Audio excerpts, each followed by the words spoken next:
बोले। Good morning, everyone.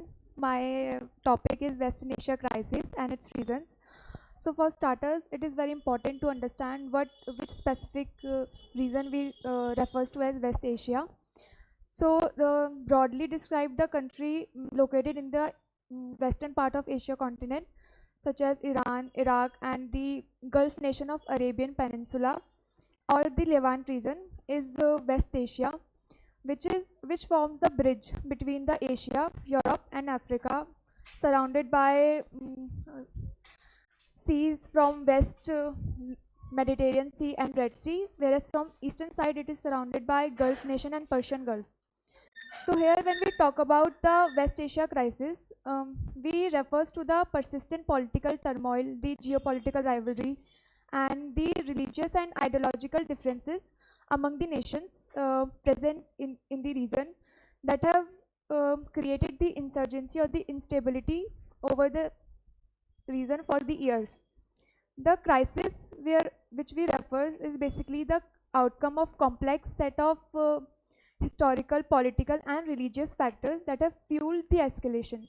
Recently, the escalatory war between the Iran and Israel, with the involvement of US, have furthermore intensified the situation around the region. However, it is not merely a outcome of recent events. Its roots can be traced back to the time when Israel was established in 1948. With its establishment, it has been in consistent conflict with Palestine because of its existential causes. But at that time, Iran and Israel do have diplomatic ties.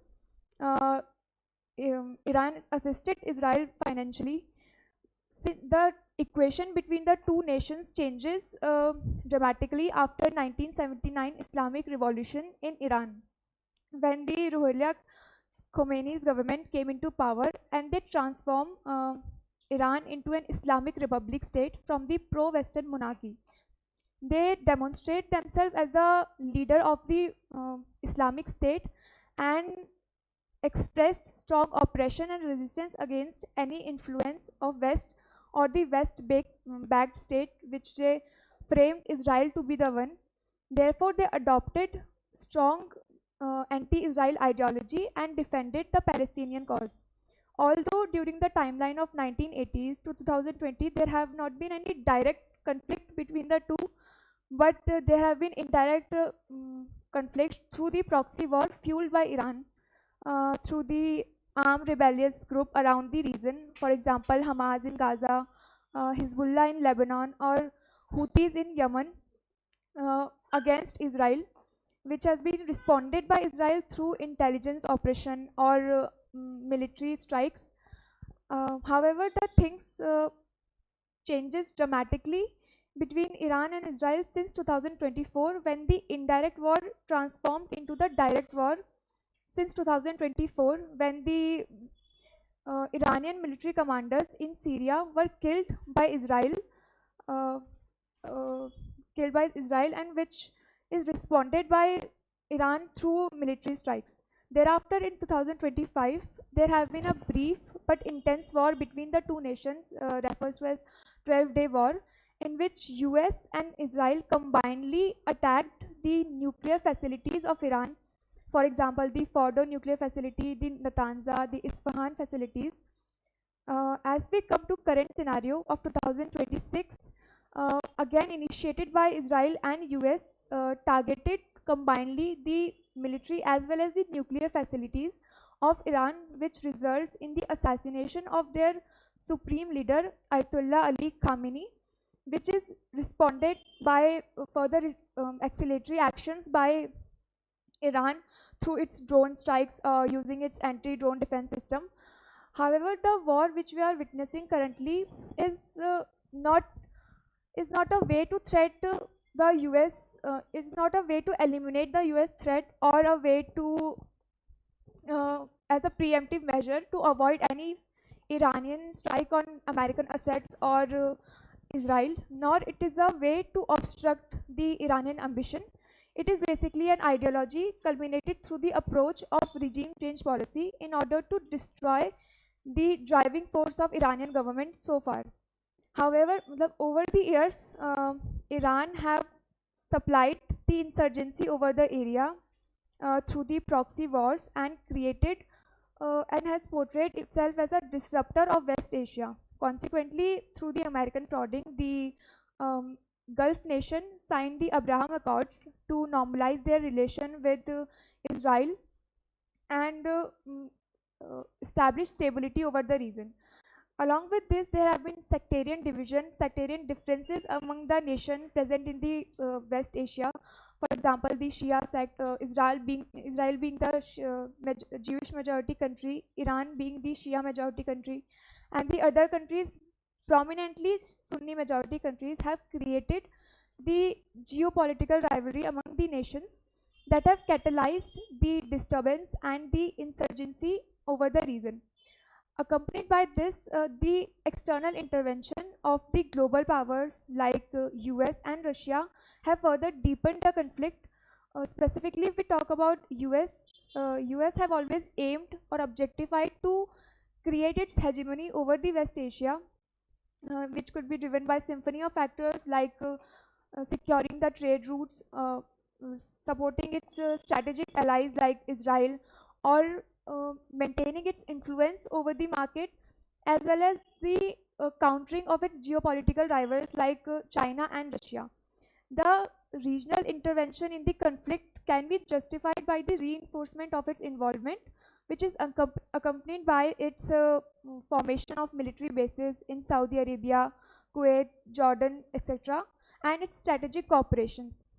At the same time, US has imposed sanctions over Iran, for example, the CAATSA sanction imposed in 2017, plus creation of a diplomatic pressure over Iran for, with the withdrawal of JCPOA, the Joint Comprehensive Plan of Action, which is signed in 2015, and the occasional military strikes have deepened or heightened the rivalry between the two nations. While the US's military intervention and political intervention have shaped the dynamic of the region, there it also raises a far important question that do these conflicts align with the international laws or the application of global institution formed. So in regards, or if seen through the lens of international laws, the conflict raises a serious concern regarding the international laws or their credibility, as one of the core principle of the international laws is states that prohibition of power against any other nation, stated in UN Charter's Article 2 Subclause 4, exceptionally allowed in the cases of self-defense or when the UNSC, the United Nations Security Council, authorizes to do so.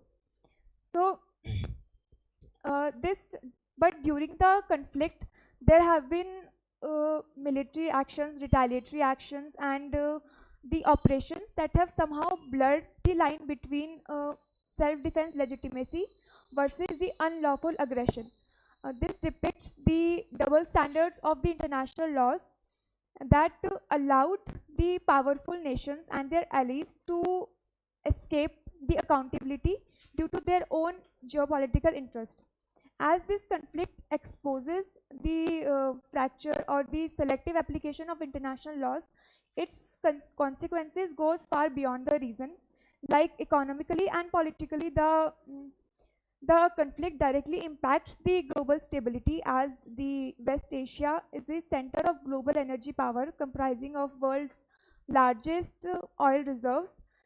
Any tension in the region can directly rises the oil prices, thereby increasing the inflation over the world. Also, the West Asia established connectivity between the continents by its trade routes like the Strait of Hormuz, which lies between Persian Gulf and the Gulf of Oman, uh, can be uh, can be disrupted through this conflict, hereby increase hereby hereby affecting the all the trade supply of the world. And if we talk about the further consequences of the war, the expansion of the conflict around the region can uh, involve the other regional players that can transform the strata of war into the regional war, which leads to a higher humanitarian crisis. For example, the displacement of people, the refugee flows, or the safety and livelihood threats. Among the nations that have been directly impacted by this war, India lies at a sensitive position, as India holds its deep strategic, economic, as well as the diasporic ties with the West Asian countries. For first and the foremost reason is the energy security of India. India imports almost 50 to 55% of its crude requirements through the West Asian countries, which can be directly hampered by this war or the conflict. Also, the West Asian countries hold the Indian diaspora, so any threat is directly related to their safety and livelihood. Along with this, threat to the trade and maritime security. Moreover, India also holds its diplomatic ties with mostly all the West Asian countries, specifically the frontal actors involved in the war. For example, with Israel, India has formed a strategic corporation like ITU2 corporation, in which Israel, India, UAE, and US have been partners. Also, the IMEC corridor, the India Middle East Economic Corridor, is also uh, related with Israel. At the other hand, if we talk about Iran, the formation or the establishment of the Chahabar port with the objective of facilitation of trade or creating an gateway to Europe can be affected by this war. So therefore, India needs a balance and a careful diplomacy in order to maintain its own strategic autonomy as well as ties with all its partners.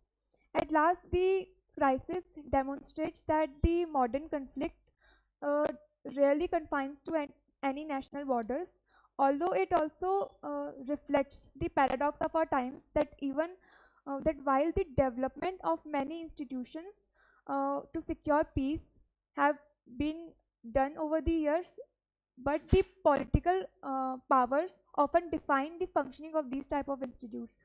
So addressing the issue requires more than just a regional dialogue to the consistent and responsible commitment towards the international laws. Thank you. Yes, is there anyone who would like to ask some questions and don't agree with all her opinion regarding the war and conflict and the impact on India? Yes? कोई पूछना चाहेगा? If you don't agree with her opinion, पूछो जिसके मन में है कोई?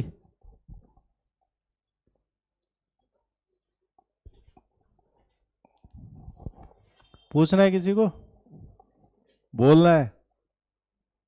नहीं बोलना है? Yes, okay.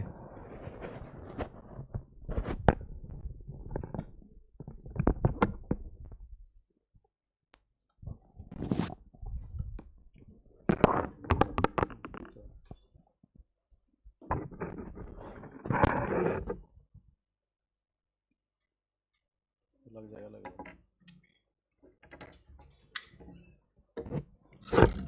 तो वेस्ट एशिया सबसे चर्चा का विषय है और हमें इसे समझना भी चाहिए। ये हमारे लिए एक तरह का केस स्टडी भी है कि क्यों इतना महत्वपूर्ण है वेस्ट एशिया। एक छोटा सा हिस्सा, पूरी दुनिया इस पर चर्चा कर रही है, बहस कर रही है और इसका भारत पे प्रभाव और तमाम चीज़ों पे जो प्रभाव हो क्या है। और डेफिनेटली जब कोई भी चीज़ ऐसे फोकस ऑफ सेंटर का हिस्सा होती है तो उस पर क्वेश्चंस और तमाम तरह की चीज़ें बनती हैं और डेफिनेटली इकोनॉमिकली, पॉलिटिकली, सोशली कई एस्पेक्ट्स में इसका इफ़ेक्ट है। तो स्वाभाविक है कि इस पर चीज़ें बननी है। तो आप इस पर ज़रूर जो है बाकी इन्फॉर्मेशन इकट्ठा करें और उसको जानने समझने की कोशिश करेंगे कैसा है।